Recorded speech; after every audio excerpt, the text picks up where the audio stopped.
Welcome to Soul Connections. This is a space where we explore the moments that change everything. The stories that sit between life and death. The experiences that remind us we are more than just a body. Today's story is shared with full permission from Dr. Lynda Cramers herself. It is her lived experience, told with respect, care, and gratitude for her trust in allowing it to be shared here. On this channel, we listen to near-death experiences in the words of those who lived them. We explore what happens when the heart stops, but consciousness continues. And we gently question what it truly means to be human. Whether you're here out of curiosity, comfort, or your own awakening, you are not here by accident. So take a breath, let your shoulders soften, and allow yourself to open just a little to the possibility that we are all deeply, invisibly connected. This is Soul Connections. This is Lynda's story.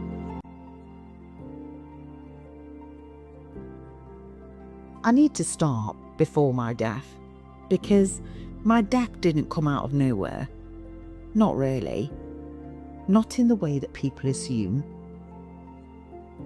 The truth is, I've been living with one foot in the unseen world for as long as I can remember. When I was a baby, I was sick a lot.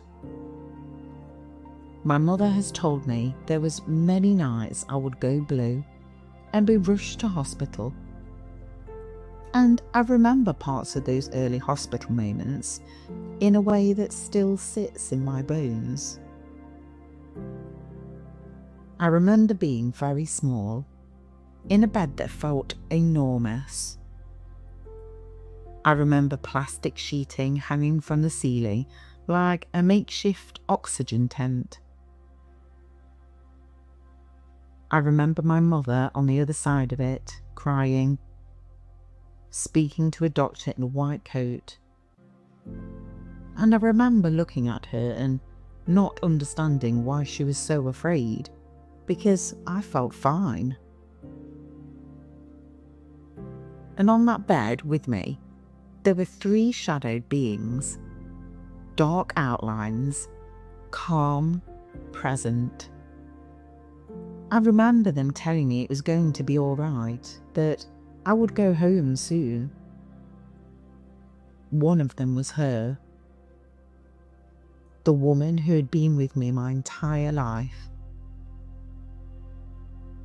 As I grew older, I didn't stop seeing things. I saw and spoke to spirits growing up. And I also had a knowing, the kind people call psychic, where information arrives fully formed and you can't explain where it came from. People would ask me, "How did you know that?" And I had no answer because no one had told me. I went looking for answers. I looked in libraries, searched for something that could explain me, but most of the time I just learned to keep quiet, because the more I didn't talk about what I could do, the more people seemed to like me.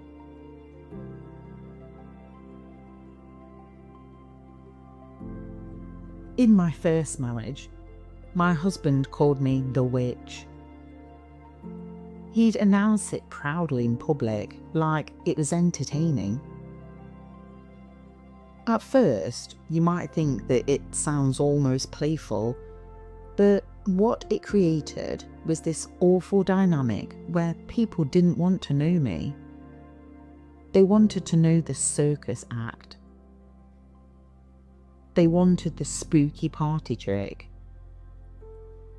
Some were fascinated, others were threatened, and I ended up isolated, hiding my true self because it was easier. That first marriage was abusive. Domestic violence and control. The kind of experience that rewires you. And I don't romanticize it. I don't excuse it. But I do understand now that those years shaped me. Leaving that marriage became the start of my personal, mental, and spiritual development.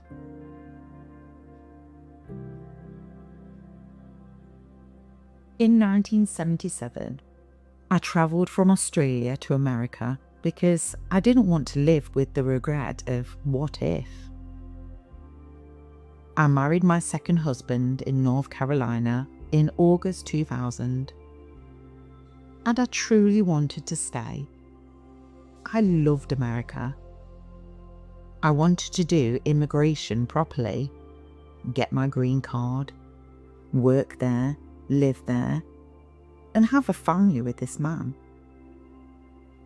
But he didn't have the same ideas. He didn't want to do immigration. He virtually wanted me to stay there as an illegal immigrant, and it made everything unstable.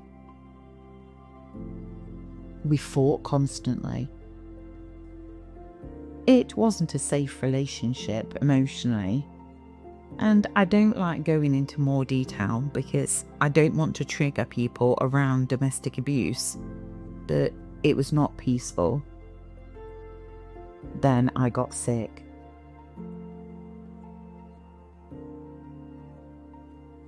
By the 6th of May 2001, I was struggling to breathe. I needed medical help, and he would not take me to the doctor, so I went to bed anyway.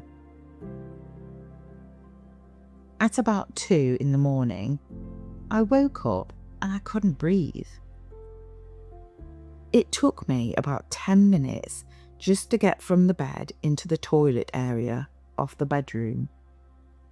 That's how hard it was to move. And when I finally made it there, I remember feeling peaceful, calm. So calm that I thought I was just going back to sleep. I remember thinking, thank God, I finally made it to the toilet. I still joke about that now because it's so absurd. That this is what I was thinking in the moment my life ended. And that's where I died.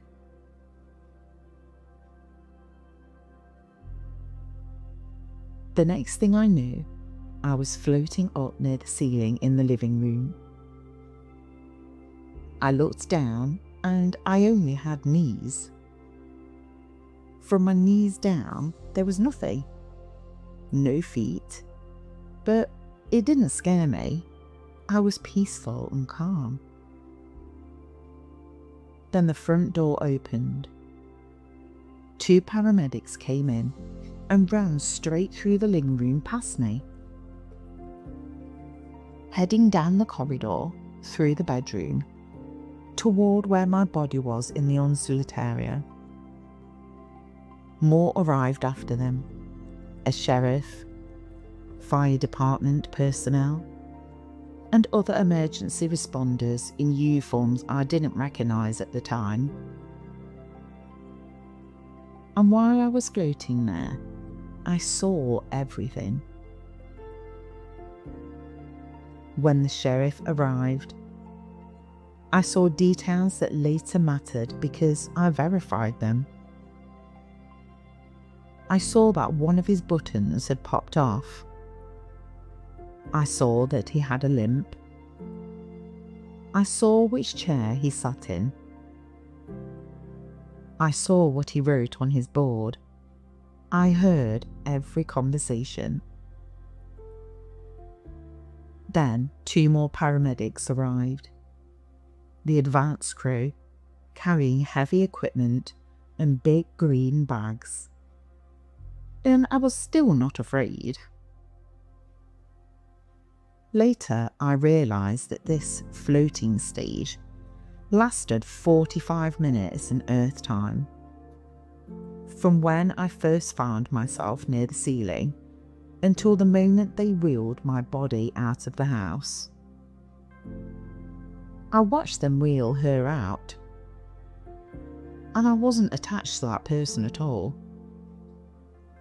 I even thought, what did they do to her hair?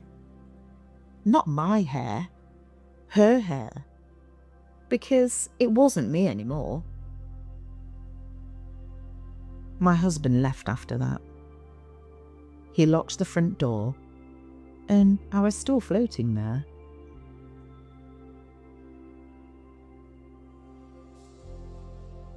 And that's when the front door opened again.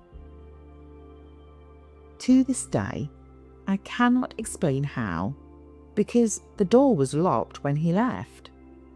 But it did open. And in came these blue orbs. Dark blue and beautiful. Some small, some large. They moved with intelligence, hovering around me without colliding, as if they were aware of each other and aware of space. They didn't frighten me. They didn't communicate with me. They simply hovered, observing. Then they all stopped, turned, and flew out through the front door, and the door shut again. I didn't know who they were, but I know what I saw.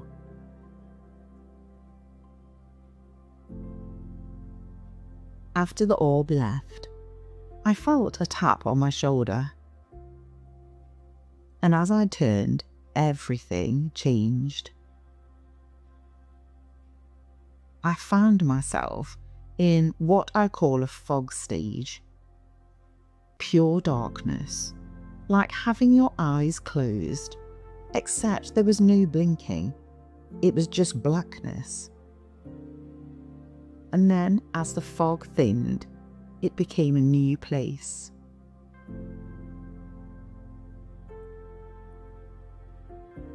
I was standing in a field of flowers. There was no transportation, no tunnel leading me there, no sense of travelling from one location to another. One moment I was in the fog, and the next I was simply there. The field stretched endlessly in every direction. Valleys rolled into hills, and beyond them I could see cities far off in the distance. I saw oceans shimmering, villages and townships, pathways, cobblestone roads, paved rocks, and little footpaths weaving between everything. The extraordinary thing was how I could see. It was panoramic. I didn't have to turn my head. I didn't have to shift my body.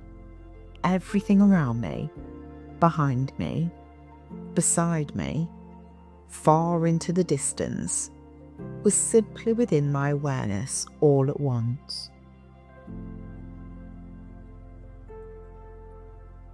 When I looked down, I had feet again. And when I tried to walk, I did what we do here. I tried to move one foot in front of the other. But the flowers beneath me moved out of the way before I could touch them. It was as though they were aware of my intention. They responded to me. And that's when I realised these weren't physical flowers the way we understand them on Earth. They were energy. Every petal of every plant had energy surging from its edges, like static electricity. Tiny currents flowing outwards. And it wasn't just the flowers. The mountains emitted it. The buildings emitted it. The rocks, the water, even the pathways emitted it. And I emitted it too. Everything was alive. Everything was vibrating. Everything was connected. And that energy carried one emotion: love. Unconditional acceptance. Unconditional calmness. The kind of peace you feel when there's absolutely nothing in you resisting anything. As I explored this place, I began interacting with other beings there. They looked human at first, but then something happened that changed my entire understanding of identity. I watched one being standing near me in what appeared to be a humanoid form, and without any distortion, without any drama, that simple being transformed into a duck. Not symbolically, not metaphorically, an actual duck. And then just as effortlessly, it transformed again, this time into a bear. The consciousness was the same. I could feel that. The awareness, the essence, did not change. Only the form changed. It was fluid, seamless, as easy as someone here might change clothes. And in that moment, I understood something profound. Form is not identity. Form is expression. Here on Earth, we cling so tightly to what we look like, what species we are, what body we occupy. But in that place, the body was simply a vehicle, a choice, something that could be adjusted depending on what was needed in that moment. There was no fear, no confusion, just flexibility.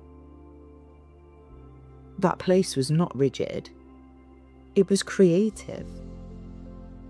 And I learned something crucial while I was there. What we think, we create. If I stood at the bottom of a mountain and thought about climbing it, I was instantly halfway up. If I thought I was already at the top, I was there, looking down at the valleys.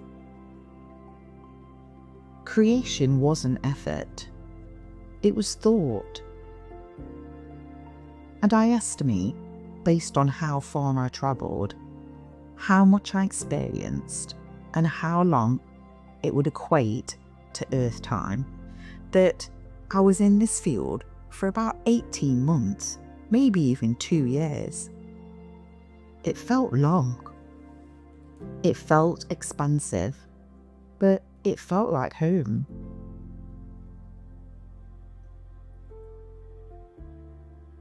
Then I felt another tap on the shoulder. Darkness again. Then suddenly, I was standing outside a huge cathedral. The stonework was immense. Single blocks that looked like they could be 50 to 150 feet tall. The timbers were hundreds of feet long and unbelievably wide, and my mind couldn't even comprehend what kind of trees could create wood like that. I stood at the entrance of this enormous corridor, still in my pyjamas, because I died in my pyjamas. And far down the end were 3 beings. They weren't human. They were energy, like a reverse waterfall rising from the ground. The energy spiraled where the head was, twisting in both directions, intermingling, dimensional, translucent. They didn't speak aloud, but I heard telepathically, "We are not here to judge." And instantly, I knew I had to look inside of a box.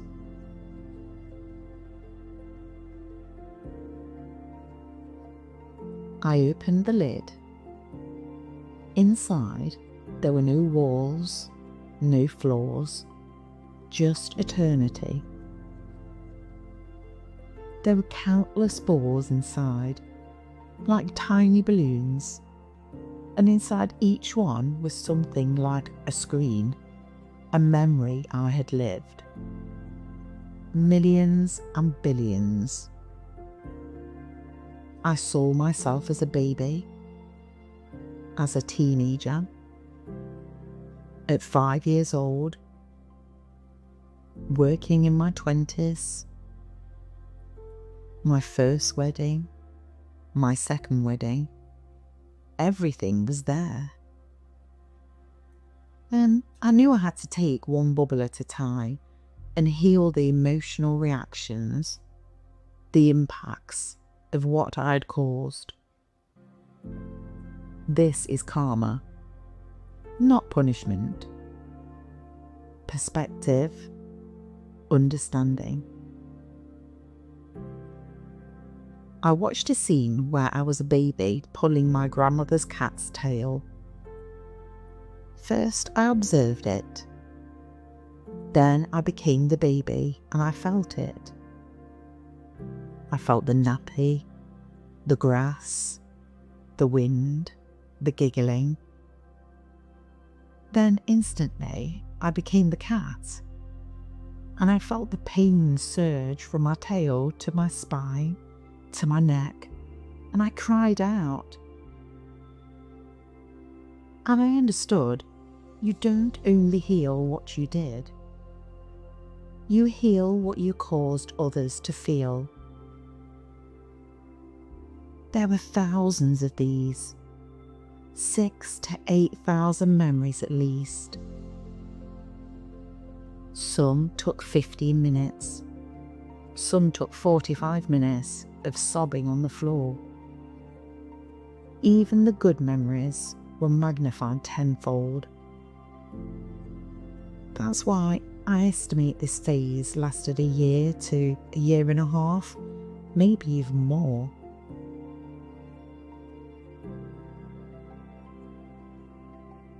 Then again, a tap on the shoulder. Darkness. And when I opened into awareness again, I was in a white space. No floors, no ceiling, no doors, no windows. It was just white. And in the distance, I saw a woman walking toward me. At first, she looked tiny. Then, as she came closer, she grew. Because there was no floor and no distance markers that we can understand them. She came right up to me and asked, "What are you here for?" I didn't even know where I was. And she said, "Oh, you have to go back." Her name was Karina. my great-great-great-great-grandmother, born in the early 1800s, and she told me everything. Where she lived, the address, how they built the house, how to make an axe from tree trunks, how to wash clothes at the creek, how to knit clothing without knowing how to sew, how to make string from wool, how to make a needle out of wood. It wasn't quick. I believe there were 6 months of conversation just about her life, every intimate detail. Then she began talking about mine. She told me to go back to Australia and warned me about what would happen after 9/11, even though this was 2001. She told me I would work for the police for 10 years. And I did, 2002 to 2012. She told me I'd need 2 years off for stress. I did. She told me I'd be first aid trainer for 2 years. And I was, 2015 to 2017. She told me a specific date connected to conceiving my child and said, "Your child is very important to us." And she told me more: earthquakes, eruptions, lockdowns, vaccination, and things that hadn't happened yet. When I put it together, life review, learning, her conversation, I believe I was there for 5 years. Then she said, "Your time here is done. It's time for you to go back." And I said, "How? I don't even know how I got here." And she said, "All you have to do is think about what you want and you create it." So I thought about the house, the bedroom, the toilet area, and then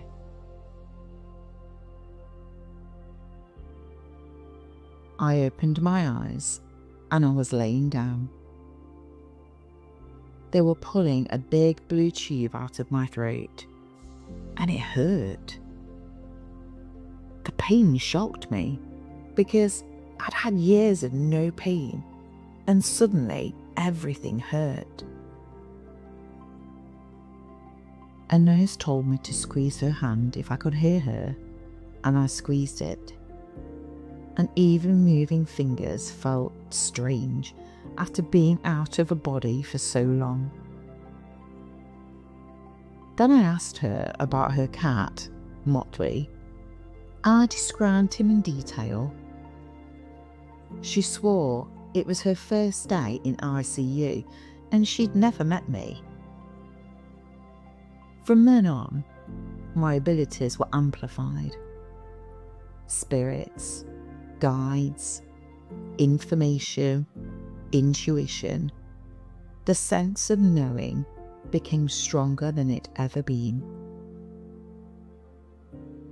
And the biggest teaching that stayed with me, the thread through every place I went, was this: we are not judged. We are shown. We are taught. We review. We heal. And what we think we create.